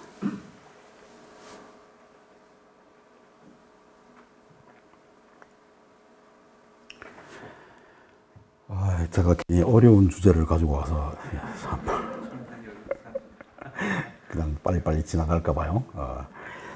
이 언급들이 있는데 이게 이제 100개가 넘는데 이걸 제가 싹 다 번역을 해서 썼습니다. 인체의 아름다움이 뭐냐? 아름다움이란 A와 B, B와 C의 관계에서 이 아름다움이 나온다. 그러니까 비례가 바로 아름다움의 문법이라는 거야, 비례가.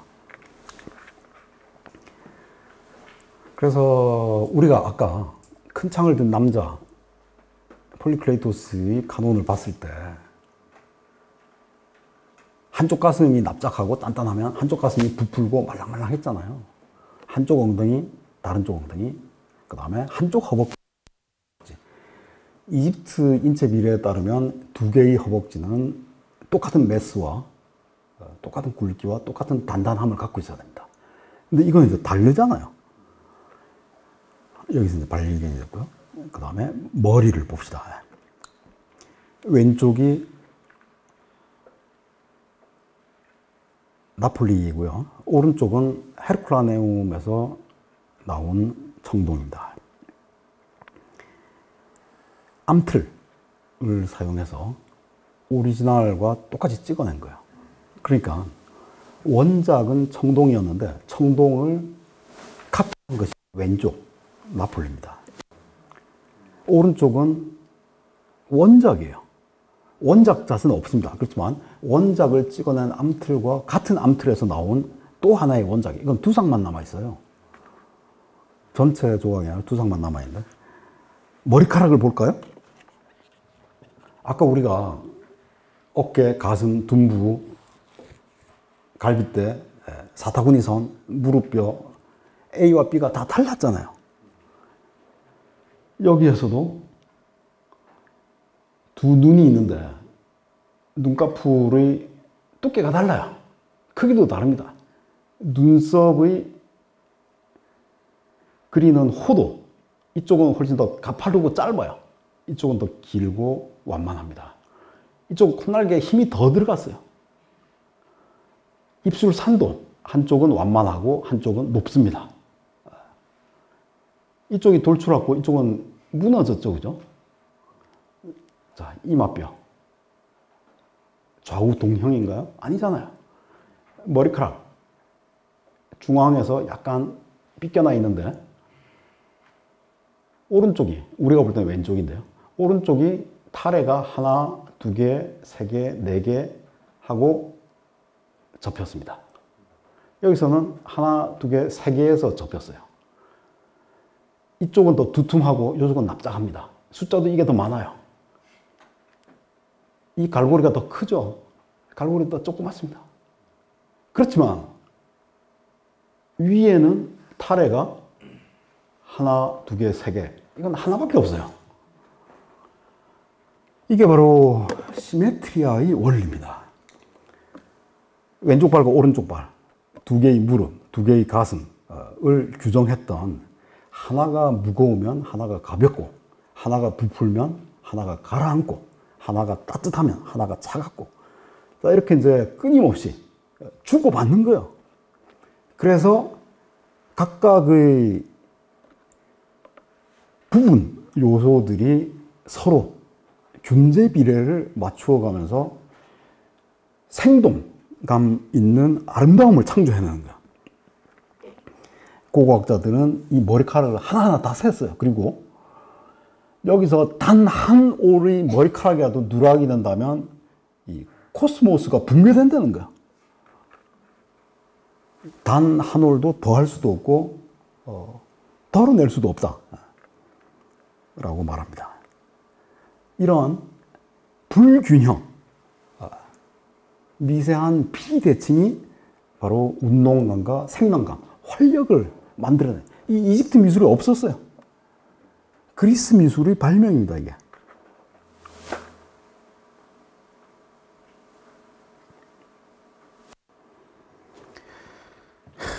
아폴로니오스, 아르키오이, 아테나이오스, 에포이에즈. 에포이에즈는 이제 제작했다란 말이야. 이거는 폴리클레이토스 작품이지만 다른 사람이 꾸어냈다라는 뜻입니다. 달라요.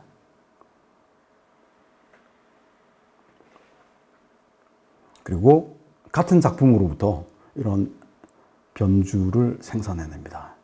같은 작가의 작품입니다. 근데 우리나라에서도 그렇고 동양권에서는 이렇게 반듯한 자세를 이집트 조형을 바른 자세다. 그리고 콘트라포스토 자세, 한쪽 발에 체중을 몰아싣는 자세를 약간 이제 불량스럽게 보는 편견이 있단 말이에요. 이거를 고대 그리스인들이 발견을 했어요, 발견. 이게 더 자연스럽지 않느냐. 한쪽 다리에 체중 싣고 있다가 피곤하면 어떻게 됩니까? 또 다른 쪽으로 바꾸면 되겠죠, 그죠? 왼발에 실렸던 체중을 오른발에 바꾸는 순간에 아까 우리가 봤던 앞뒤 좌우의 모든 균형 관계, 고개도 이렇게 또 저렇게 돌리고 바뀌는 거야. 한 걸음 한 걸음 뗄 때마다 이 변화가 일어납니다. 예. 맷돌 돌아가듯이 배꼽을 중심으로. 이 불량하다고 본 거예요. 서양에서 이걸 아름답다고 본 거야. 그리고 여기서부터 미술의 진보가 시작됐다.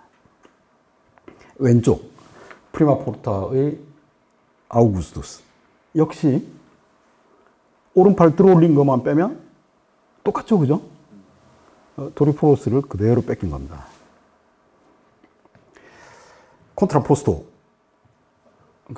그리스의 발명인데요. 월간 미술 용어 사전에 이렇게 써 있어요. 데비덴다라는 이탈리아다. 인체 입상에서 인체의 중앙선을 S자로 그리는 포즈다. 정면을 향해 꼬닥여서 어쩌고저쩌고 뭐 이런 식으로 써 있어요. 아닙니다. 콘트라포스토는 대비된다라는 뜻이 아니고 마주 놓인다. 서로 대응한다라는 뜻입니다. 그 다음에 월간 미술 용어 사전에는 인체 입상에서 인체 중앙선을 S자로 그리는 포즈다. 아닙니다. 상하 좌우 전후 관계가 제각기 무겁고 가볍고 올라가고 내려가고 돌출하고 후퇴하고 서로 각각 대응하는 자세예요. 그리고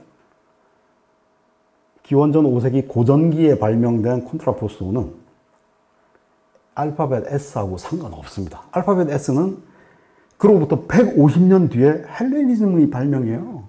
고전기 아닙니다. 다 잘못됐고요. 그러니까 월간 미술 용어 사전이 단 한 줄도 맞는 게 없어요. 이걸 이제 S커브라고 이렇게 S를 그려놓은 거예요. 일부러 그려놓은 거 아니에요? 이게 S입니까, 이게? 거꾸로 그려도 그릴 수, 여기 S커브가 보여요? 이게 S커브입니다. 남자, 여자. 이게 S커브야. 이게 S커브야. 이게 헬레니즘 S커브입니다.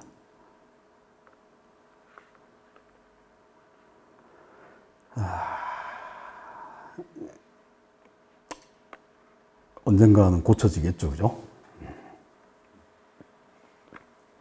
자, 이렇게 이제 고쳐봤고요. 그 다음에 콘트라포스토에서 한쪽 발에 체중을 싣는, 몰아 싣는 자세라고 그랬는데, 무게 중심이 발에만 어디 기댈 수도 있는 거 아니야? 아니면 벽에 앉을 수도 있고, 그죠?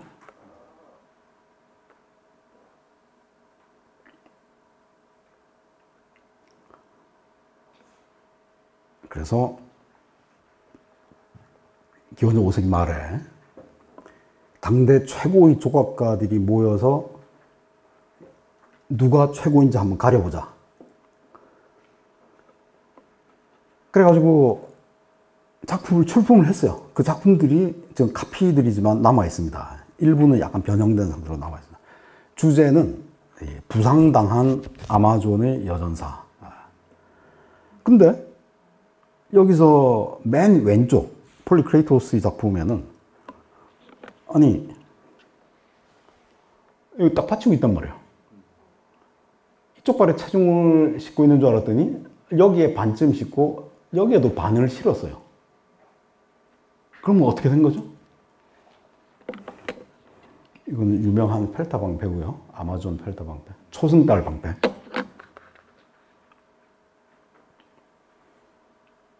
여기서 콘트라포스토를 한번 읽어보실래요? 여기서도 한쪽에 기댔어요. 기댔고, 기댔습니다. 이것도 기대고 있잖아요. 여기 기대고 있는데, 팔을 기대고 있죠, 그죠? 아기를 안고, 그래서 이쪽에 이제 아기를 안고 있으면, 당연히 무게가 실린 이 왼쪽 발이 체중이 실려야 될 텐데, 오른쪽 발에 체중을 싣고 있습니다. 요 나무 때문에, 이 나무 기둥 덕분에 바깥에다 체중을 실을 수 있는 게 이런 식의 다양한 변형들이 일어납니다. 얘는 또 완전히 이런 걸 이제 아름답다고 본 거예요. 우리가 고대 조각뿐만 아니라 가령 미켈란젤로 우비지 미술관에 있는 톤도도니 그 배경의 인물 다 이렇게 짝다리 짓고 짝다리. 이건 뭐죠? 이 양반 왜 발을 앞으로 쑥 내밀고 있어요? 오른발에 체중이 실려있죠. 왜냐하면 헤라클레스 이 방맹이를 겨드랑이에 버티고 있기 때문에 양쪽으로 나뉜 거예요. 분산이 됐습니다. 응용된 콘트라포스토들. 그래서 결코 불량스러운 자세가 아니다. 자유로운 자세다. 조형의 역사에서는 적어도 그렇습니다. 그래서 이런 거를 우리가 참 납득하기가 쉽지는 않습니다. 반듯한 게 좋은 거 아니냐? 아니에요. 마지막으로 밀로의 비너스를 다루겠습니다. 첫 번째는 크니도스 아프로디트인데요. 크니도스 뭐냐? 여기 이제 크니도스예요. 그리고 크니도스 왼쪽 위에 코스라고 섬 보이셔요? 코스 섬.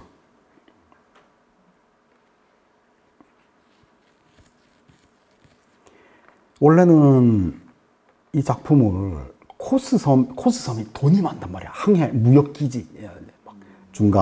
중개해가지고. 코스섬에서 프락시텔레스한테 우리가 아프로디테 신전을 하나 지을 텐데 거기 모실 신상을 근사하게 만들어 주시오. 하고 이제 주문을 했더니 이걸 딱 만들어 온 거야. 원래는 코스의 아프로디테입니다. 그랬는데 프락시텔레스가 빨가벗은 여신상을 갖고 온 거야. 예를 들어서 범천동 성당에서 마리아를 주문했는데 빨가벗고 있다. 이거 됩니까 이게? 작품 수령 거부. 우리 못 받겠다. 그래가지고 크니도스에서 야 우리도 하나 필요한데 싸게 주려면 우리 줘라. 그러니까 이제 크니도스에서 갖고 와버렸어요. 그랬더니 어느새 이제 소문이 쫙 나가지고 크니도스에 참 이게 볼거리도 있고 또 영빨도 잘 받는다더라. 그래가지고 막 떼지어서 순례객들이 몰려오는 거야. 갑자기 막 돈을 쓸어 담기 시작하니까 크니도스가 이 아프로디테 때문에 돈을 쓸어 담으니까 코스에서 야 너네들 옛날에 크니도스 우리한테 돈 빌려간 거 있지 않았어? 우리가 그거 탕감해 줄 테니까 비너스 우리 줘. 안 된다는 거야. 그래가지고 이제 크니도스의 아프로디테가 됐다니까요.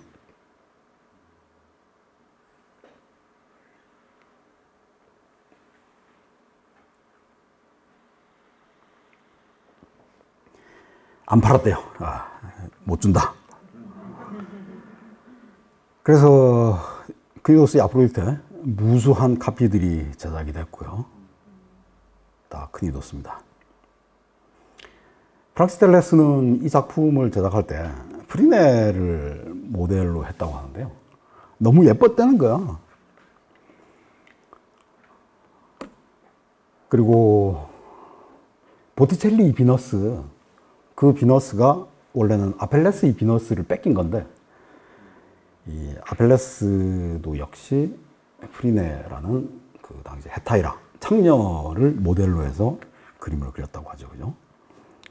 심지어는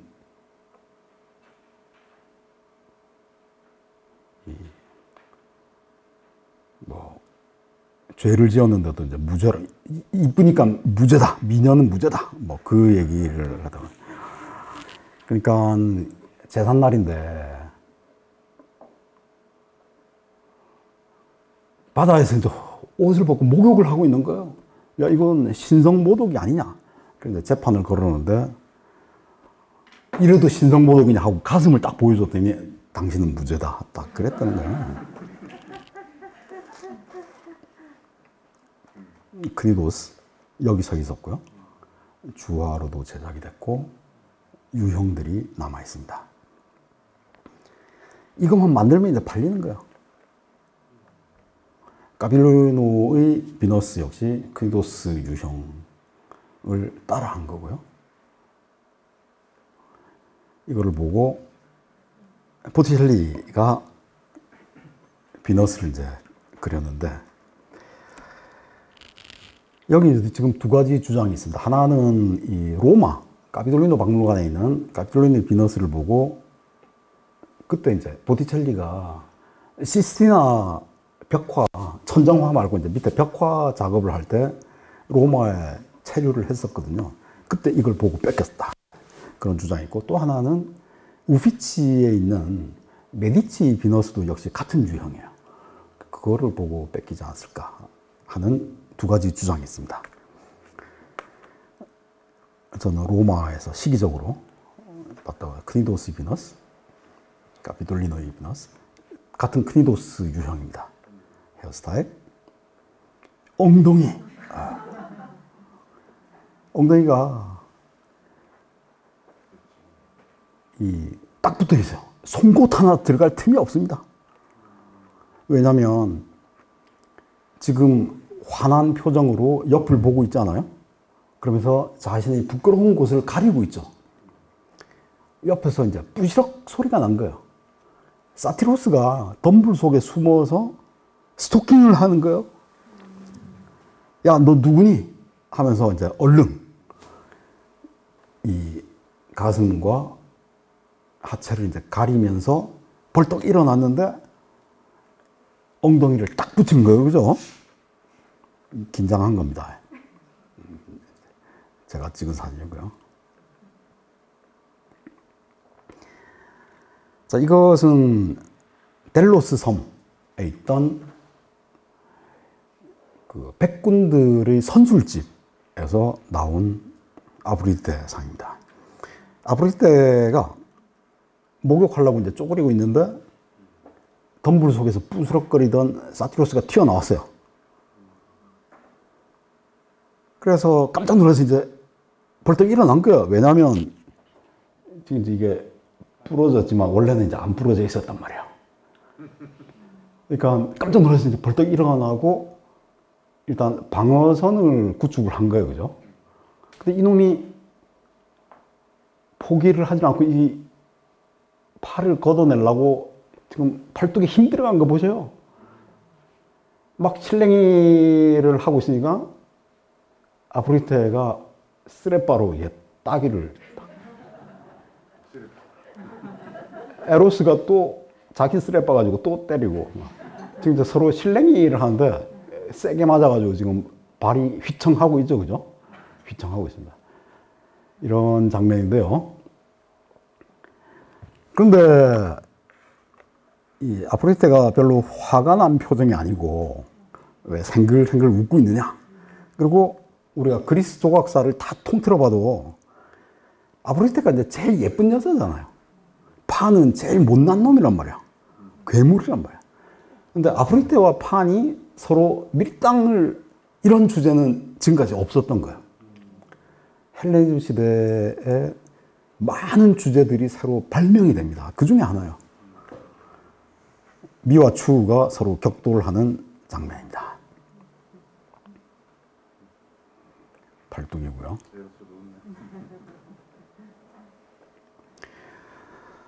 이게 이제 전형적인 목욕 자세입니다. 이렇게 이제 쪼그리고 앉아서 목욕을 하는데, 목이 떨어져 나가긴 했지만 지금 이 양반은 앞을 볼까요? 이쪽을 볼까요? 오른쪽을 볼까요? 오른쪽처럼 보이죠, 그죠? 그 다음에 여기 이제 혹이 달려 있는 걸 봐서 이 팔이 지금 이제 부러졌지만 팔이 이 가슴을 감추고 있었을 거예요. 그리고 이 부분에 이제 지지대, 부러지지 말라고 이런 걸 이제 갖다 붙였는데 이걸 이제 깎아낸 거죠, 그죠? 그래서 팔을 이렇게 복원하고 머리를 이쪽으로 돌려야 될 것 같습니다. 그런데 두 허벅지가 붙었어요.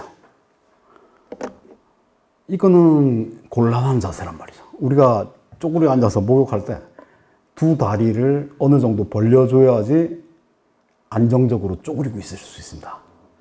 쪼그리고 앉은 자세에서 두 허벅지를 붙이면 균형 잡기 힘들어요.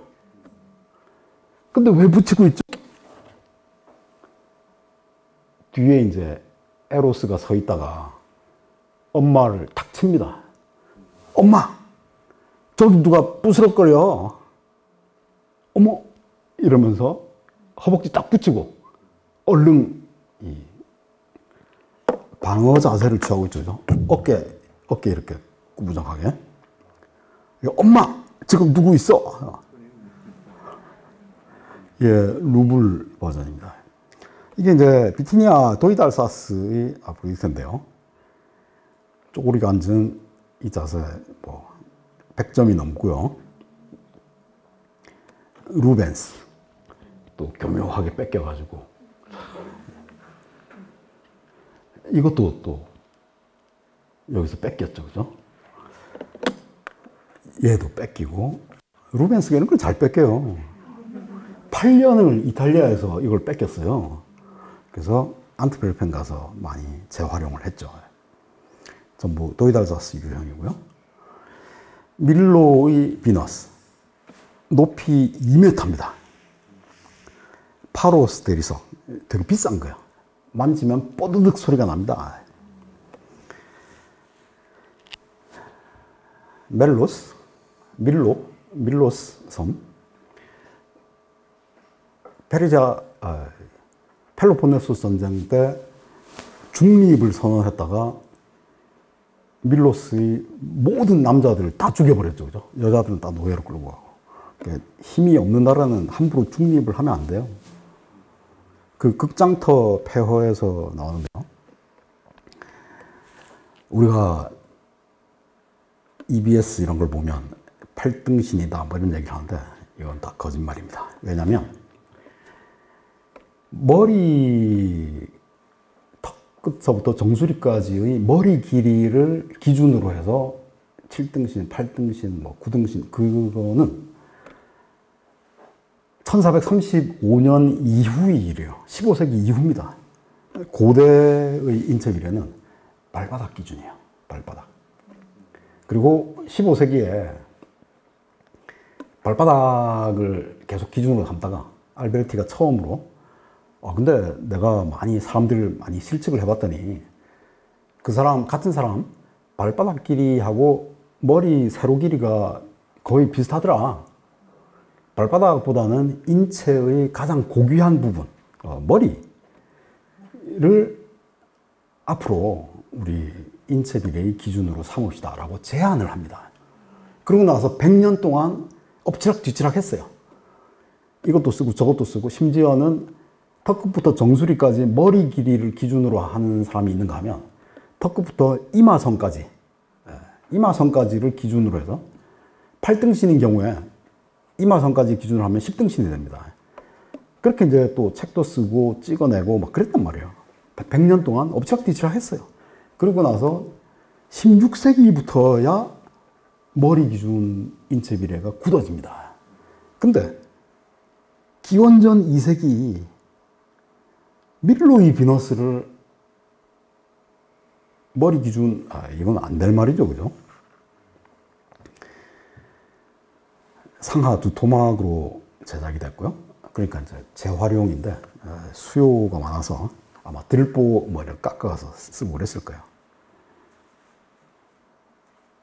그 다음에 등 쪽이 좀 부실하고요. 상하로 쪼갰을 때 아래쪽은 옷주름 때문에 거칩니다. 막 바람 소리가 막 나요. 위에는 뽀드득하고 말끔하고 관능적이에요. 그래서 빛과 그림자의 대비. 근데 이것도 헬레니즘, 그러니까 어둠, 그림자, 빛을 조형의 요소로 끌어들이기 시작한 것이 헬레니즘부터예요. 여기 효과적이죠, 그죠? 아까 우리가 봤던 벨베데레의 아폴론도 빨가벗고 있는데 활을 들고 있고 옷을 걸치고 있잖아요.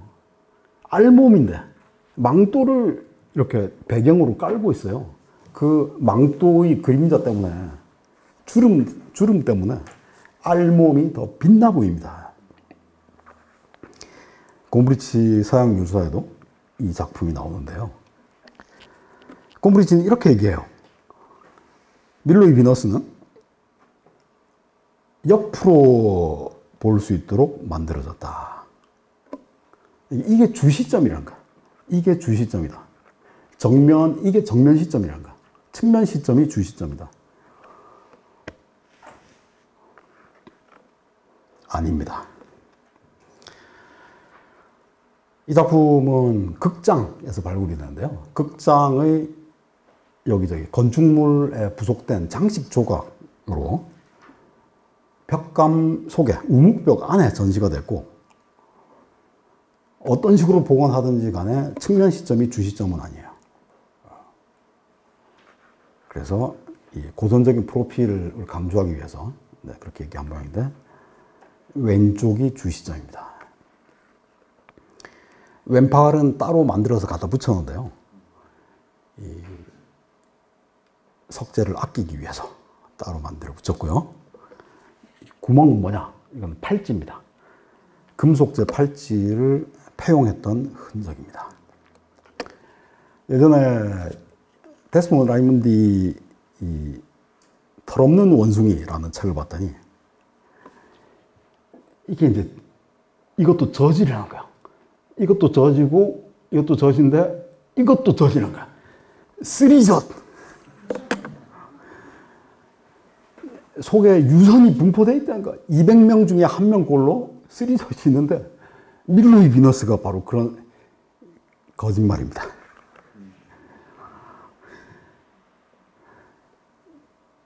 제가 독일에 12년 동안 있으면서 거기는 이제 또 사우나가 남녀 공용이잖아요. 가슴 10만 개 봤습니다. 털없는 원숭이가 아니요. 여러 가지 복원 가능성들이고요. 군신과 같이 서 있었다. 거울을 들고 서 있었다. 사과를 들고 서 있었다. 뭐 어쩌고저쩌고. 그런데 왼쪽은 카푸아의 비너스고 오른쪽은 밀로의 비너스입니다. 팔이 떨어지긴 했지만 도상적으로 이 팔이 이렇게 전개됐을 가능성이 있는 거죠, 그죠? 배제할 수는 없어요. 왼쪽은 아르의 비너스고요. 오른쪽은 카푸아, 중앙이 밀로의 비너스입니다. 근데 최근에 지금까지 나온 7가지 복원 가능성에 더해서 새로 논문이 나왔는데 실을 잡고 있다는 거예요. 실을 잡고. 방추, 실. 그래서 이 자세를 취하고 있다라는 논문이 나왔어요. 이게 이제 또 정착되려면 시간이 좀 걸리겠지만 이런 제한이 있다고. 밀로 비너스가 어떻게 처음에 발굴이 되느냐? 밀로스 섬, 프랑스 해군 정박을 하고 있었는데 일요일 날 뿌띠에 중위가 부하들 몇 명 데리고 삽 들고 야 우리 뭐 파갈 거 있으면 좀 파가자 기념품 삼아서 그리고 갔는데 이것저것 파고 있는데 옆에서 요르고스 현지 농부가 밀로스 농부가 어머 이게 뭐지? 일로 와서 좀 보시오. 딱 보니까 밀로의 비너스가 딱 있는 거야. 이거 우리한테 파쇼. 돈 있는 대로 다 꺼내봐. 샀어요. 근데 이제 너무 무거우니까 못 들고 가잖아요. 내일 우리가 갖고 가겠다. 잠깐 여기 좀 덮어놓고 기다려라. 그랬는데 그 다음날 왔더니 안 판다는 거야. 돈 도로 갖고 가라.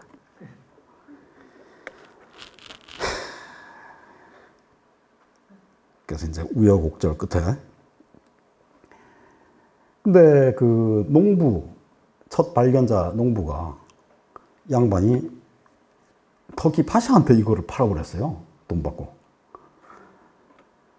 그래서 터키로 이제 출발하려는 순간에 배 이제 막 떠납니다. 그때 프랑스, 즉 샤를 레셀리스가 도착해가지고, 야, 우리가 먼저 돈 줬거든. 영국권이 있다. 우선 협상권이 있다. 그렇게 해가지고 공무원한테 와이로도 좀 주고 요르고스한테 돈 달라는 대로 다 주겠다. 그래가지고 이제 콘스탄티노플 갔다가 거기서 이제 다시 파리로 오게 된 거예요. 루이 18세에게 헌납했는데 루브르에 기생하게 됩니다. 이 사람이 부띠의 중이고요. 그런데 지금은 떨어져 나가지만 처음에 발굴됐을 때는 밑에 이제 명문이 좌대에 같이 발견되는데요. 명문 기록입니다. 앞에 이제 좀 쪼개져 있고요. 무슨 안드로스죠, 그죠? 안드로스. 하게산드로스 또는 아게산드로스, 아게산드로스. S자까지 떨어졌으면 그렇게 읽을 수 있는 거 아니에요, 그죠? 그 다음에 마이 안드루, 에포에젠. 마이 안드로스의 무슨 이오케우스. 안티오케우스라고도 읽을 수 있단 말이야. 안티오키아 출신. T가 빠지고 안티오케우스 출신이 제작했다.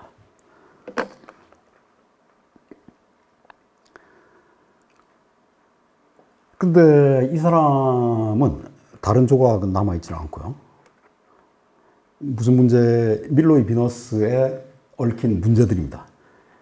첫 번째로는 발굴 당시에 이와 관련된 기록들이 여기저기 있어요. 옮길 때마다 이제 기록을 남겼어요. 근데 그 기록들이 다 조금씩 다른 거야. 두 팔이 있다가 없다가 막 사과를 들고 있었다가 없다가, 그러니까 막 상상해서 엉터리로 보고서를 쓴 거예요. 농부 이름도 막 다르고 돈을 750프랑을 줬다고 그러는데 1000프랑을 줬다고 그러기도 하고 막 난리예요. 명문 제작 시점, 신뢰성의 문제가 있고요. 고의적 파손 흔적이 있다는 것, 두토막이라는 것, 그 다음에 주제 제한은 7개 또는 8개가 있고요. 양식적인 특징, 밀로의 비너스는 가슴이 너무 작아요.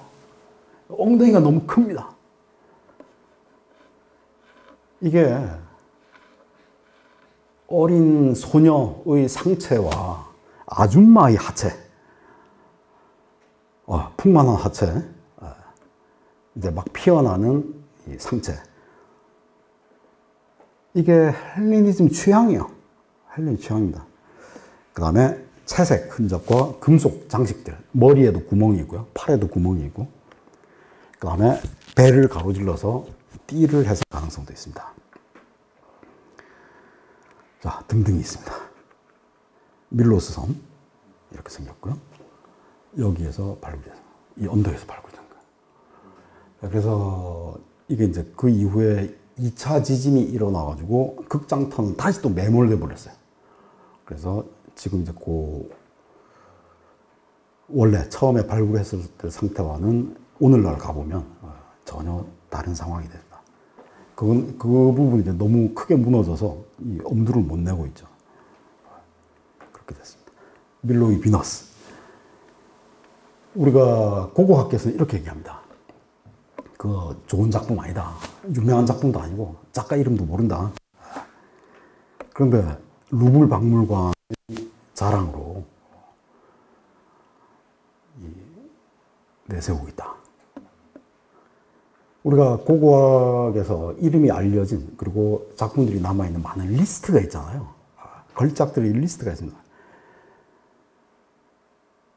대부분은 이제 원작이 남아있지 않은 경우가 많은데 밀로의 비너스는 어디에도 속하지 않는 거야.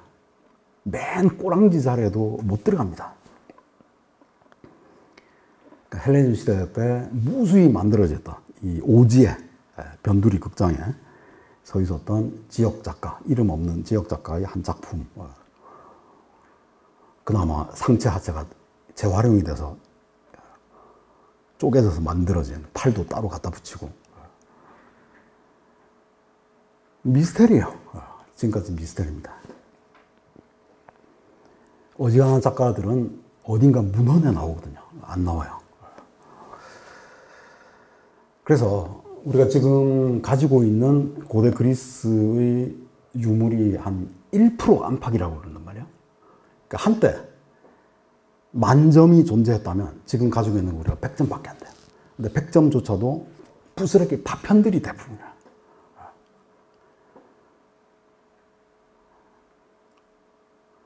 그래서 밀로의 비너스를 어느 자리에 위치시킬 것이냐. 너무 이제 과대평가가 됐다. 그렇게 보고 있습니다.